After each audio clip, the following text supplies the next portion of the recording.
как себя вести с людьми, которые тебя могут каким-то образом оскорблять, обижать, наезжать или вести себя вот подобным неадекватным образом. Ян, поправь меня, если я твой вопрос поняла не так, как ты бы хотел спросить. Только громче. Абсолютно верно. И еще хотел добавить просто именно как реакцию, как сделать так, чтобы человек потом в итоге уже дружелюбно себя. То есть, как адекватно реагировать, когда другой человек ведет себя неадекватно, пытаясь тебя оскорбить, унизить, как-то что-то сделать подобное. То есть разобраться в связи с чем это происходит и что делать в соответствии с этим. Значит, первое, что нужно понять, это мы живем в мире идеальной справедливости. Конечно, если выглянуть на улицу и посмотреть, что происходит, может казаться, что мы живем в аду и на улице происходит вакханалия нечисти. Да, это так, с точки зрения обывателя. Но если подняться над этим, всем, что происходит, и посмотреть с точки зрения тех, кто создал этот мир, то вы увидите игровую площадку, где созданы препятствия и бегают по площадке различные люди в разных странах, в разных городах на планете. Препятствия созданы для того, чтобы люди, преодолевая препятствия, росли, развивались и становились совершеннее. Конечно, иногда, когда мы видим войны, насилие, воровство и тому подобные прелести, нам кажется, что, может показаться, что то, что я сейчас говорю, это как-то нереально, потому что как можно играть в такое? Но когда вы подниметесь еще на следующий уровень, на уровень тех, кто создал для нас игру, то вы увидите, что все есть любовь, и нет ни зла, ни добра, нет ни страданий, нет вообще ничего, мы все это сами придумали, и вообще мы сидим в одном месте, и мир разворачивается вокруг нас, а не мы бегаем там по планете, пытаясь что-то сделать или как-то себя реализовать. И что самое сложное для понимания, что все, что я сказала, все эти, возможно, взаимоисключающие вещи, которые я только что произнесла, они все существуют одновременно. То есть нет даже взаимоисключения. То есть это надо принимать порциями, разбирать внутри себя и пытаться вникнуть, пытаться употреблять в жизни. И постепенно вы научитесь, постепенно вы увидите. Это я к вопросу о том, что мы живем в мире идеальной справедливости. Ничего в мире не происходит просто так. Каждое событие, каждое убийство, каждое насилие, каждое воровство, каждое оскорбление, оно продумано, рассчитано, внедрено, составлен список участников. В общем, все сделано так, чтобы это произошло именно в тот момент, именно с этим человеком. Это происходит по многим... Еще отступление сделаю. Есть исключения. Они очень редкие, потому что те, кто нас создал, они тоже тренируются. И иногда бывают несчастные случаи, но это очень редко. То есть это, не знаю, наверное, на планете можно пересчитать по пальцам подобные случаи. Хорошо, по пальцам 2 рук, но это уже будет точно. Поэтому это мы отбросим, потому что для нас эти величины, эти числа не имеют никакого значения. Из 7 миллиардов 20 ошибок, это, я думаю, что роли не сыграет. Все, что происходит с человеком, происходит с ним по нескольким причинам. Нужно рассматривать уровень развития человека, прежде чем понять, почему с ним происходит именно это. Бывают разные уровни развития людей, разные уровни развития сознания. Есть уровень развития среднестатистического человека. И когда с ним что-то происходит, это происходит с ним потому, допустим, что-то, что он считает негативным. Это происходит с ним потому, что он когда-то то же самое делал другим. Это надо принять и понять. Как аксиома, она не доказывается. Это так есть. Поэтому, когда с вами происходит что-то несправедливое, первая мысль, которая должна возникать, не агрессивная реакция, там, тебя назвали, допустим, оскорбили как-то, ты дурак, сказали, да? Первая реакция должна быть не агрессивный ответ, сам дурак, а первая реакция должна быть молчание и размышление о том, почему это произошло. Это называется самоконтролем. То есть вы тщательно думаете, почему это произошло. Сейчас я объясню, почему трудно думать в таких ситуациях. Когда вы понимаете, почему это произошло, если не понимаете, ищите людей, которые помогут вам в этом разобраться, или источники какие-то письменные, или какие-то случаи, которые уже были. И вот только затем должна быть реакция. Есть исключения. Это, допустим, когда на вас нападают с ножом, естественно, что надо действовать. Надо не сесть в позу медитации и начать думать, почему он на меня попадает с ножом, когда он нанес мне уже 9 ножевых ран. Надо действовать. Но действовать надо без злобы, а из желания себя защитить. Если нет явного нападения, и вы чувствуете, что, в принципе, вы можете остаться в одном поле с этим человеком, нужно начать думать. Потому что если вы не можете остаться в поле с этим человеком, этого человека нужно избегать или выйти из его поля, для того, чтобы иметь возможность подумать. Как поступать, вы уже решите сами. Значит, почему надо подумать? Потому что это даст вам возможность найти единственно правильное решение, как вести себя в такой ситуации. Вы же не хотите, чтобы это повторялось с вами снова и снова. Поэтому, если вы не хотите этого, это нужно пресечь на корню, если человек так с вами поступает. Пресечь это на корню с гарантированным результатом можно только находясь в адекватном состоянии, то есть доброжелательное или нейтральное отношение к людям, плюс понимание причины, почему это с вами произошло, плюс понимание того, почему именно этого человека сподвигли к возврату вам этой кармы, и плюс понимание того, что нужно сделать, чтобы этот человек больше так не поступал. 4 важных шага, которые нужно сделать. Почему так трудно оставаться адекватным, когда на тебя наезжают, оскорбляют или что-нибудь делают? Потому что человек, который это делает, на тонком плане делает следующее. У него есть такие специальные механизмы. И на физическом плане это выглядит как оскорбление, как наезд или как что-нибудь подобное. На тонком плане это выглядит так. Прежде чем открыть рот, на тонком плане он разрезает своими, так скажем, щупальцами на тонком плане, к которым прикреплены всякие лопаточки для убийства, разрезает вашу ауру. И у вас наступает разрыв ауры, или ему удается даже отрезать вашу связь с Богом, потому что это тоже специально тонкое тело. Он, допустим, повреждает базовый передатчик на вашем тонком теле, и вы уже Бога не слышите. Когда вы Бога не слышите, капец. Все, вы превращаетесь в животное. Первое, что нужно сделать, когда с вами так поступили, если нет опасности, и вам не нужно защищать себя, свою жизнь или жизнь своих близких, нужно подумать, что делать в ситуации, когда вы отрезаны от Бога или у вас повреждены тонкие тела, потому что у вас начинается истечение праны из ваших тонких тел в пространство. Вы каждую секунду слабеете. Именно поэтому, собравшись, накричавши на обидчика или обидевшись на него как-то, вы после этого чувствуете себя плохо и болеете. Потому что первое, что надо сделать, когда вас обидели, это прекратить источник истечения праны или живы, живительной энергии из ваших тонких тел. Для этого надо не орать на обидчика и не отвечать ему. Для этого нужно начать думать. Первое – выйти из поля. Потому что он может наносить не один удар, а множественные удары. Во время нанесения этих ударов на физическом плане выглядит так. Да ты размазня, да ты там щенок, да ты там вообще некорректный работник, да тебя надо уволить, да у тебя там, я не знаю, сиси-писи еще не выросли или что-нибудь подобное. Как оскорбляют? Я не знаю, как оскорбляют. Я примерно то, что я в кино видел, вам рассказываю. Вы каждый решите сам. Вот когда он так делает, выйти из поля, допустим, сказать: слушай, я вспомнил, мне срочно надо позвонить. Я через секунду вернусь, и ты продолжишь.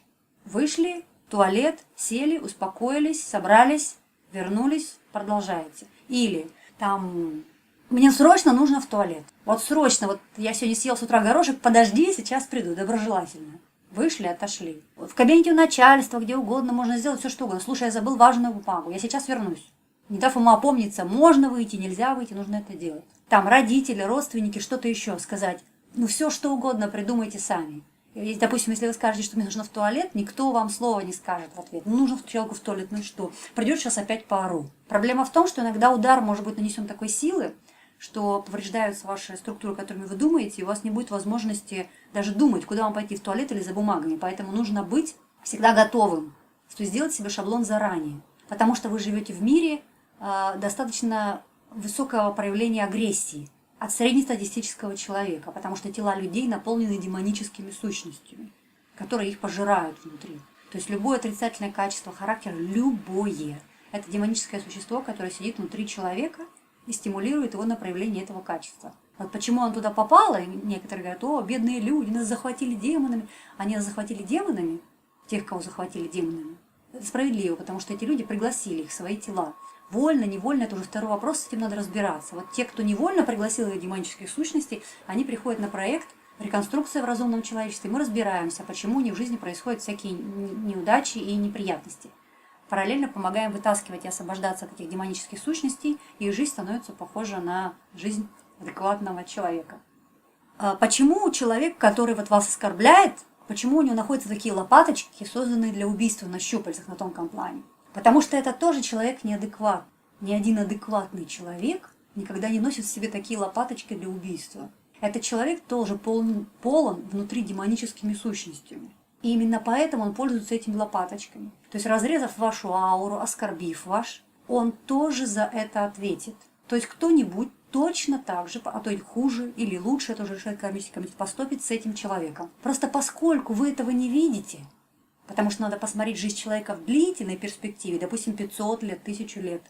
Вы увидите, сколько раз его за эти 500 лет там оскорбят, там ограбят, изнасилуют, тогда вы можете говорить о том, что жизнь справедлива и несправедлива. Надо рассматривать жизнь человека в перспективе сотни лет. А у вас реакция, как правило, когда вас оскорбляют, это реакция животного. Оскорбить, защитить, обидеться или что-то еще сделать. Вот я вам рассказала техническое устройство, как это происходит все на тонком плане и что нужно делать. Я готова ответить на ваши вопросы. Вопросы, друзья? И погромче, пожалуйста. В течение из туалета обидчик продолжает свои нападения лопаточками. В туалете нужно подумать, что ты хочешь делать. Ты хочешь вообще уйти из этого поля? То есть ты выскакиваешь из туалета, хватаешь куртку там, да, и убегаешь вообще из дома. Или там, если это твоя, там, не знаю, свекровь или кто-то еще, ты просто там собираешь вещи и на следующий день разводишься, да, чтобы не видеть не эту женщину, не ее мать больше. Или ты сожжешься со своей там женщиной, если это ее свекровь, допустим, и говоришь: я не хочу больше видеть твою мать до тех пор, пока она не научится адекватно подавать свои пожелания к моему поведению. То есть делайте все, чтобы обидчик не мог попасть в ваше поле. Если это ваша мать, садитесь там в кафе, там, просчитывайте вариант, как вам выйти из ее поля. То есть где взять деньги, арендовать квартиру. То есть уходите из поля обидчика любыми возможными способами. Это можно сделать каждому человеку. Неразрешимых случаев не бывает. Если у вас неразрешимый случай, обращайтесь, мы ваш случай, так скажем, разрешим. Потому что я не встретила еще ни одного неразрешимого случая. У меня тоже у родственников есть тенденция к неадекватному поведению. Некоторые из них выпивают, некоторые из них привыкли там ругаться матом и приказывать. У меня тоже есть такие родственники. Я поступаю с ними очень просто. Я говорю, что их поведение неадекватно. У меня нет возможности, так скажем, выяснять с ними различные вопросы в том ключе и в том эмоциональном тоне, в той эмоциональной подаче, которую они хотят мне навязать. Я говорю, что эти вопросы я с ними обсуждать не буду, пока поведение их не станет адекватным. У меня есть такие родственники, с которыми я не общаюсь многие годы. Просто потому, что нет смысла с человеком выпившим и превратившимся там за 15-20 минут в животное выяснять вопрос, как нам лучше провести следующий семейный отдых. Это животное, понимаете? Человек, который выпивает, это животное. То есть он, я думаю, в состоянии сам или с такими же животными решить свой вопрос с отпуска. И здесь не нужна я, человек, который прекратил себя разрушать. Есть еще один момент. Если вы уже дошли до уровня, когда вы можете уходить из-под удара, это не составляет для вас труда, дальше уже начинается следующая стадия совершенствования. Это когда вы можете парировать удары до того, как их вам нанесут. То есть вы сидите в своей квартире, и вы знаете, что мир полон любви и одновременно полон агрессии. И вы всегда готовы получить и любовь, и агрессию одновременно. Потому что получается как? Вы ходите в мир, вы готовы получить любовь. Но в мире есть 50% агрессии, как и 50% любви. А вот агрессию вы получать не готовы. Поэтому, когда получаете любовь, вам хорошо, и вы этого не помните в течение дня. Но когда вы получаете агрессию, вы это надолго запоминаете. Так вот, надо быть готовым получить и любовь, и агрессию. И продумать способы адекватного реагирования и на то, и на другое. Следующий уровень мастерства – это уже когда вы понимаете, что есть большое количество неадекватных людей. И прежде чем каким-то образом взаимодействовать с ними, вы долго изучаете человека. То есть, допустим, прежде чем жениться на женщине, вы изучаете ее родственников, ее братьев, сестер. То есть, допустим, были ли в роду самоубийств, адекватны ли у нее родители. Как она будет обращаться с вами, когда у вас будет много денег, допустим, или когда у вас не будет денег вообще. То есть вы долго с ней общаетесь. Не то, что там увидел, сиси-писи, куча детей, а потом дома оказывается просто стерва. И родители ее преследовать и оскорблять. Потому что прежде чем сказать хоть одно слово, надо очень долго подумать над тем, что и как вы говорите. Прежде чем сделать какое-то движение локтем, нужно подумать, как это движение локтем повлияет на весь мир. Да, конечно, как же, Лена, обо всем этом задумываться, это же невозможно. Думать о каждом движении, не хотите думать, страдаете. Есть третий способ мастерства. Это когда третий уровень мастерства, это уже когда вы можете уворачиваться и не позволять от ударов, пресекать источник агрессии, либо его уничтожать. Тогда вы уже начинаете увеличивать скорость. То есть вы ехали там со скоростью 10 км в час, вам хватало возможности принимать любовь и разгребать всю агрессию. Так, чтобы вы более-менее приходили в себя после каждого удара. Потом вы увеличиваете скорость. Я сейчас вот уже нахожусь на стадии увеличения скорости. Я почему влипаю и частенько влипаю? Просто потому, что я уже еду с очень приличной скоростью. Но это моя скорость развития. Но до этого я научилась уходить из-под источника агрессии, адекватно реагировать на источник агрессии. Я изучила способы, каким образом можно его пресекать или уничтожать. На это мне понадобилось около 15 лет. И сейчас я уже увеличиваю скорость. Если вы думаете, что мудрецы, там, святые просветленные никогда не влипают, то это не так. Влипают все. Просто они никогда об этом не скажут. Они улыбаются и машут, улыбаются и машут. И вы думаете, что у них все хорошо, все прекрасно. Это не так. У них свои испытания. Ничуть не меньше, чем у вас. Просто они в состоянии, когда они выходят на люди, вести себя таким образом, чтобы подавать себя так, как они считают нужным себя подавать. Чтобы не вносить в мир еще больше хаоса и разрушения. Потому что если святой начнет рассказывать людям о своих проблемах, то вряд ли они, во-первых, это поймут, во-вторых, в этом нет смысла. Я как-то спросила своего ангела-хранителя, то есть, в общем-то, существо уже достаточно высокоразвитое, ангел-хранитель. Ну, очень высокоразвитое, так можно сказать, по сравнению с человеком. Но он сказал, что и там иногда можно вляпаться. Вот дословный перевод. Я себе представляю, как можно вляпаться. То есть, если я здесь так вляпываюсь иногда, вот последние примеры вы видели своими собственными глазами, то как можно вляпаться ангелу-хранителю? Точно так же на своем уровне. Можно вляпаться. Поэтому вляпываться вы будете, даже когда вы будете божеством и будете создавать миры и галактики. Просто запомните, вы все время будете получать и любовь, и проблемы одновременно. Потому что ни то, ни другое, ни к тому, ни к другому не нужно привязываться. Это просто так, данность. Ваша задача уметь принимать и любовь, и подарки, и уважение, и ресурсы, и уметь вести себя адекватно, когда вас отбирают любовь, подарки, ресурсы, уважение, понимание. Потому что ваша задача только всегда делать какое-то решение правильное. Это решение, если оно будет правильным, вы будете выходить на следующий уровень развития каждый раз. То есть испытания не прекратятся никогда. Никогда. Это невозможно. Это значит остановка эволюции. Да, еще важный момент. Если у вас все-таки разрезали ауру, началось истечение праны, то если рядом нет меня, потому что те, кто находится на реконструкции, вас еженедельно лечат. Потому что вы точно так же вляпываетесь, как все остальные люди, просто вас поправляют, поэтому вы такие бодренькие, веселые, так проходите свои испытания. В этом и суть процесса реконструкции, потому что я объясняю в связи с чем это произошло, что нужно делать, чтобы это больше не происходило, и помогаем вам правильно принять это, сделать выводы, изменить свое поведение таким образом, чтобы эти тесты вам были больше не нужны. И я заштопаю, полечу то, что на тонком плане у вас сломалось. Поэтому после трудного испытания вы такие бодрые, веселые и готовы к дальнейшим свершениям. Что делать среднестатистическому человеку? Первое – это бывать на природе, потому что лесные духи, если вы не разрушаете планету, они вас поправят, ваше здоровье. Они для этого и созданы. Ну, частично у них есть еще своя работа. Но если вы рубите лес, мучаете животных, убиваете их, поедая их, то можете не особо рассчитывать на помощь духов лесных. Потому что лесные духи обитают в каждой травинке на каждой елке, и елка может вас за несколько минут восстановить так, как вы, в принципе, сами никогда себя не восстановите. Я уже говорила, что вокруг человека, в идеале он живет, должно быть минимум 50 его личных деревьев. Его личных. 50 у жены, 50 у мужа – это минимум. Это минимум, без которого не выжить.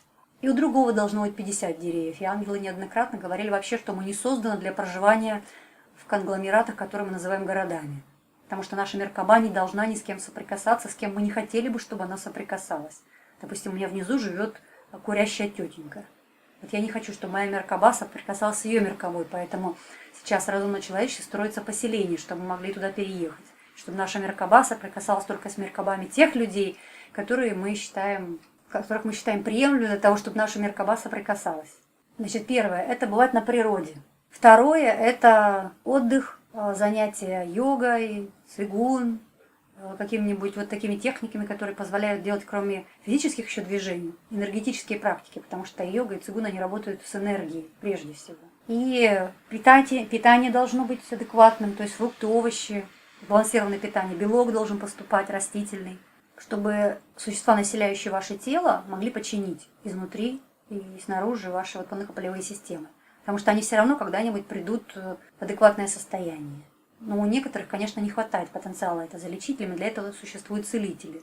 Вот такие, как ваша покорная слуга. Нет, не покорная слуга. Покорная слуга – это некрасиво, как-то надо сказать. Хотела как-то сказать красиво, но как не смогла подобрать слов. В принципе, у меня все. Задавайте вопросы или поедем дальше. Если люди помогают, там, родственники, Можно ли им как-то давать отпор или лучше просто с ними не общаться? Если нападают родственники, можно ли им как-то давать отпор или лучше с ними не общаться? Это зависит от вашего потенциала, вы сами каждый раз принимаете решение.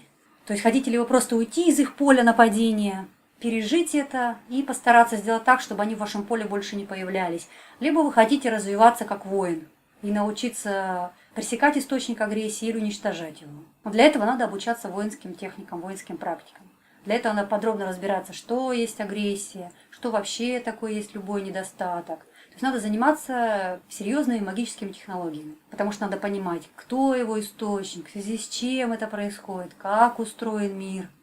Это должны разобраться с огромным количеством вещей. Я готова продолжать эти лекции, готова вам рассказывать, если будут адекватные списки вопросов для продолжения этих дискуссий. Но это все надо изучать. Законы Вселенной нужно знать на зубок. Потому что любой надо видеть в человеке источник агрессии, надо развивать ясновидение, яснослышание, яснопонимание. Для этого надо очень много трудиться над собой. Потому что источник агрессии надо видеть, надо понимать его причину, надо уметь его уничтожать либо пресекать. Это уже воинские технологии. Иногда проще уйти от столкновения с этим человеком, потому что жизнь его все равно в адекватное состояние приведет неприятностями. И, допустим, человек, который вас оскорблял, когда с ним случается что-то неприятное, если вы первым делом побежите ему: «Ой, как тебе не повезло в жизни», я не говорю о том, что не надо помогать другу, не надо помогать даже родителям, если там они на тебя когда-то накричали. Просто не надо эмоционировать по поводу того, что произошло. Потому что с любым человеком все происходит, потому что этот человек это заслужил. Да, есть еще один момент, я не сказала. В зависимости от разного уровня развития, вот мы говорили о среднестатистическом человеке. В зависимости от разного уровня развития человеку делают разные испытания по жизни.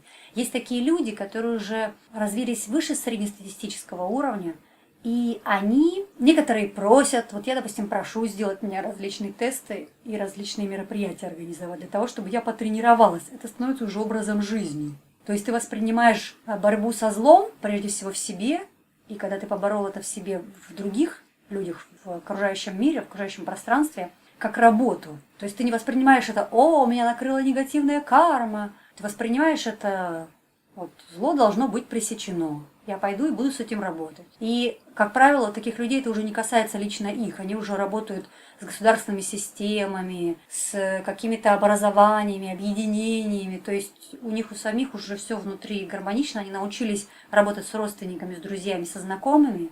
То есть не позволять поступать с собой подобным образом. И они начинают уже тренироваться на, допустим, какой-то государственной системе. Потому что, так скажем, начать убирать зло из системы – это уже высокий уровень. Потому что системе может противостоять только система. Поэтому прежде чем пойти на систему, надо сколотить такую же систему свою на тонком плане. Это уходят годы. Но зато ради того, чтобы там потренироваться при борьбе с системой, это стоит того. То есть это специальные люди, это специальный характер, специальный дух, который живет в человеке. То есть нужно ли вам это? Нужно понимать.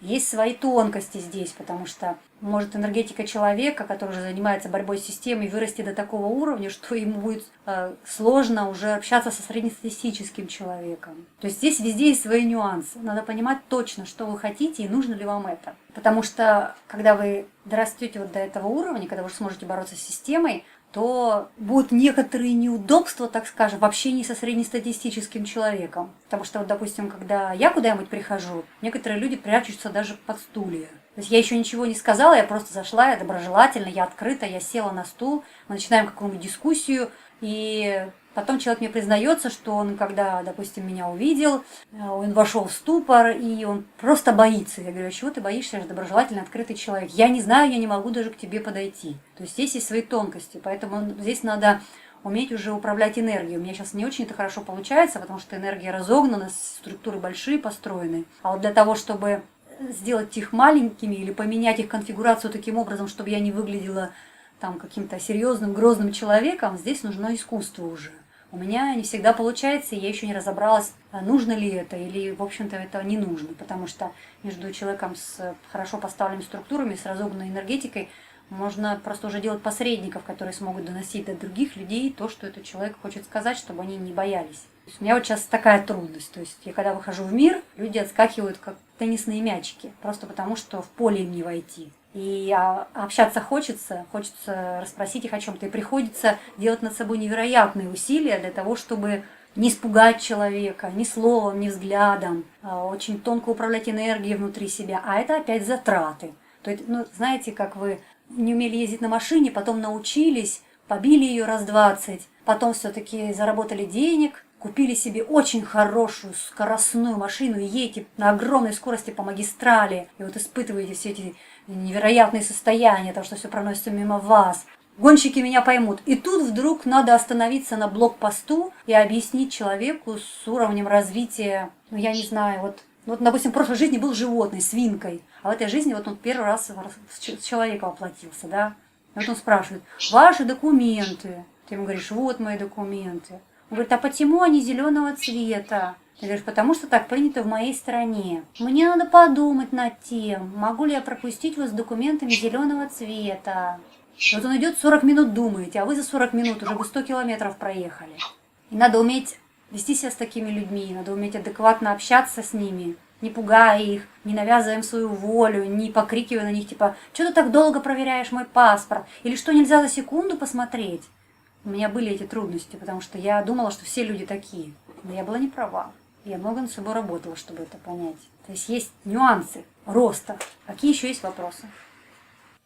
Поможет ли правильное состояние сознания избежать неповреждения ауры, когда я знаю точно, что повреждения сегодня неизбежны? Нет неизбежных повреждений. Это абсурд.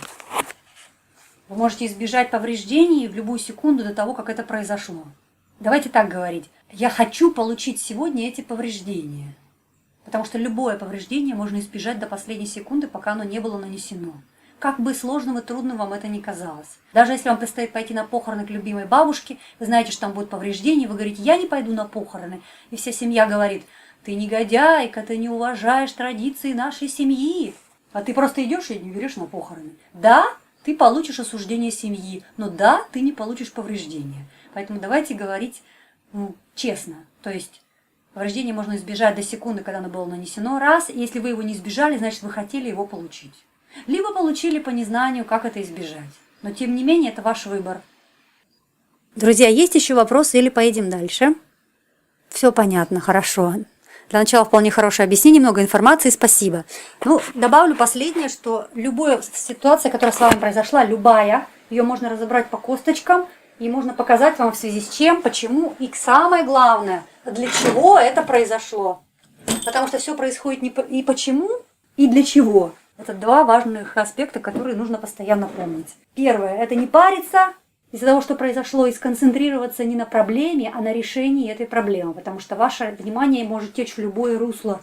Я предлагаю всегда концентрироваться на решении. Ну, отползете в сторону, конечно, починитесь, полечите себя, придете. В следующий раз подумайте, как не попадать в такие ситуации. Но нет, здесь нет развития без страданий, без повреждений. Такая сконструированная модель. Можно выйти за уровень. В принципе, от вас этого и добиваются те, кто вас создал. Это цель создания всей этой игры под названием человечество.